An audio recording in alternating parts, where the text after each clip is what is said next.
नमस्कार किसान साथियों, मैं हूं आपका पटेल भाई।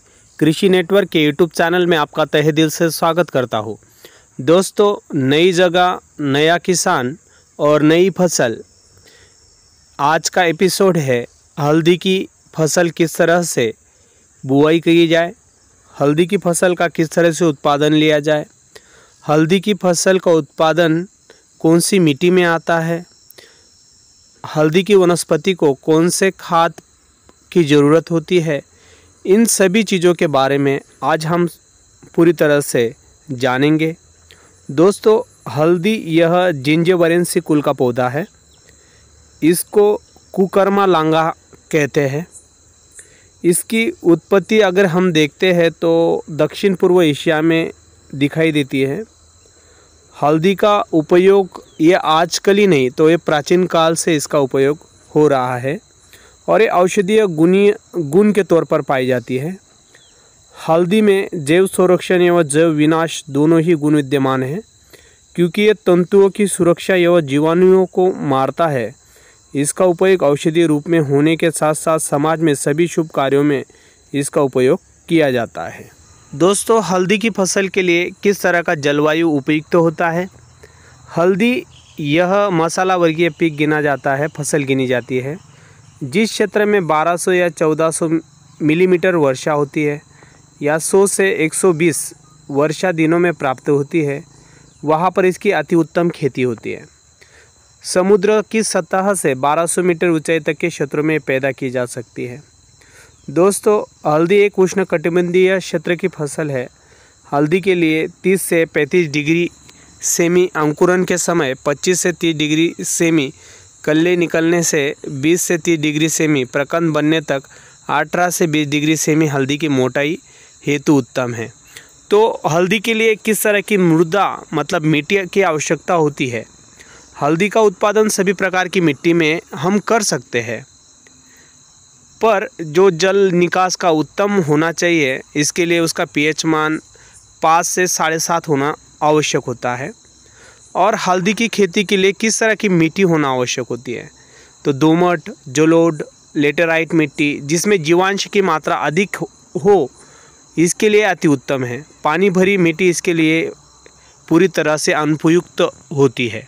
हल्दी की किस्में कौन कौन सी होती है।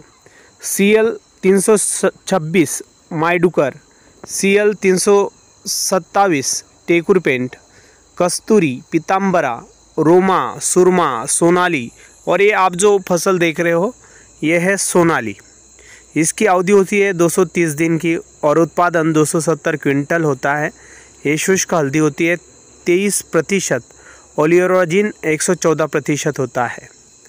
दोस्तों, रोपण का समय कब होना जरूरी होता है, तो रोपण हल्दी के रोपण का उचित समय अप्रैल मंथ से मई का होता है।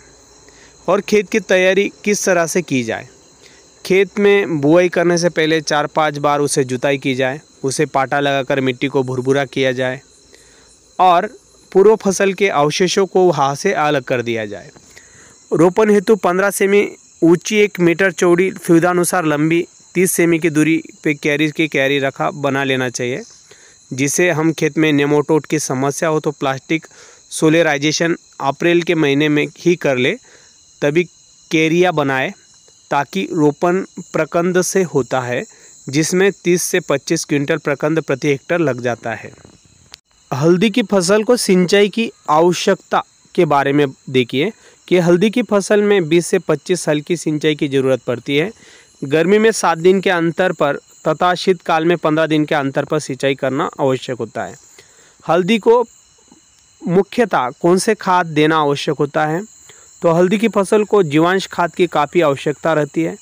25 टन कंपोस्ट या गोबर की खूब सड़ी हुई खाद प्रति हेक्टेयर की दर से अगर ज़मीन में मिला दोगे तो अच्छा होता है। और रासायनिक उर्वरक नत्रजन 60 किलोग्राम, स्फुरद 30 किलोग्राम और पोटैश 90 किलोग्राम प्रति हेक्टर आवश्यक है।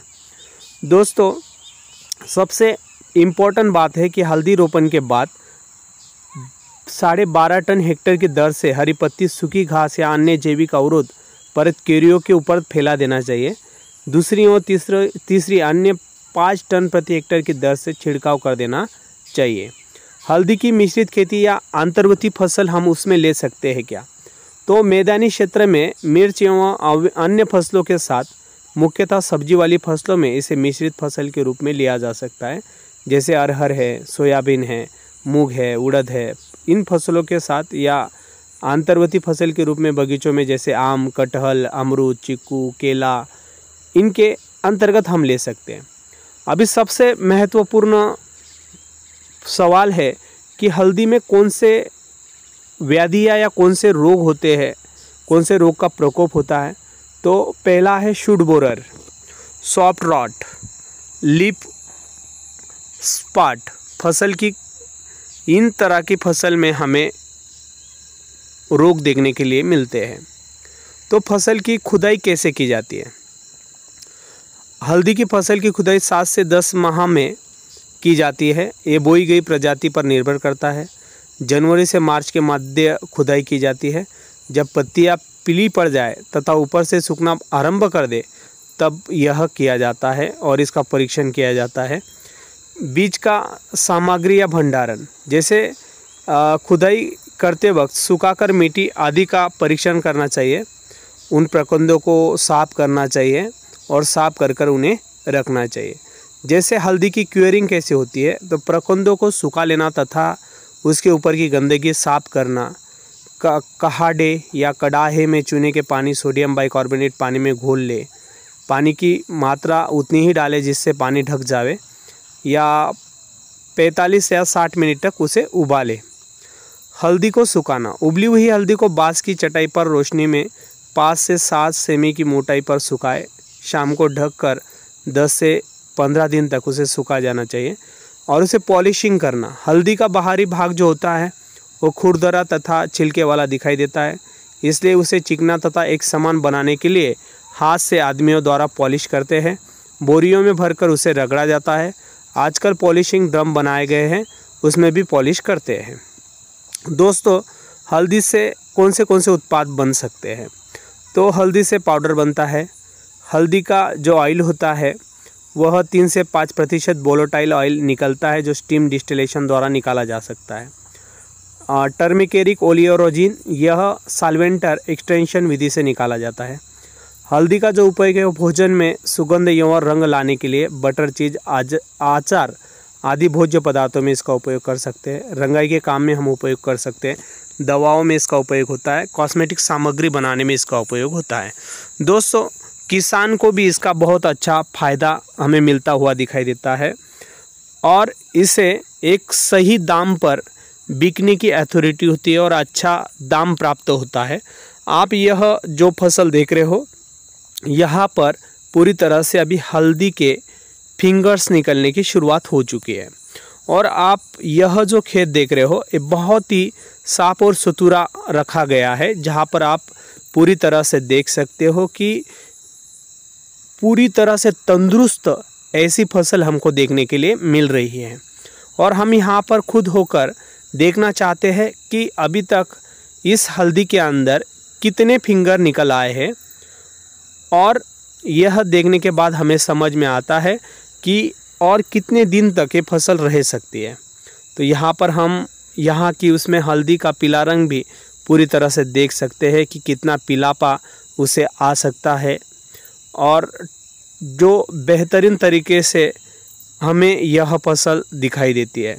दोस्तों, अगर हमने सही तरीका अपनाया, विज्ञान की सहायता ली और विज्ञान की सहायता से अगर हम हल्दी की देखरेख करते हैं तो हमें 100% अच्छा रिजल्ट मिलता है और उसमें से हम अच्छी तरह से पैसे कमा सकते हैं और बेहतरीन तरीके से हमें खेती करना आ सकता है जब हम अच्छी तरीके से उसे अपनाएं। दोस्तों, और दूसरी फसलों के बारे में जब हम जानते हैं तो पारंपरिक फसलों में ज़्यादा से ज़्यादा उत्पादन नहीं आ पाता, और ज़्यादा से ज़्यादा उत्पादन नहीं आता और उसी के साथ हमें यह बात देखने के लिए मिलती है कि उत्पादन भी बहुत कम आता है और पैसा बहुत ज़्यादा लग जाता है, लागत ज़्यादा होती है और पैसा कम आता है। लेकिन अगर हम इस तरह से अलग अलग फसल लेते हैं तो इसमें हमें लागत कम और पैसा अधिक मिलता है। तो किसानों के जो दिन कहे जाते हैं वो आर्थिक स्वरूप में बदलने के लिए यह पर्याप्त होता है। दोस्तों, इस तरह से मैं पटेल भाई आपकी विदा लेता हूँ और आज का ये एपिसोड यहीं पे समाप्त करता हूँ।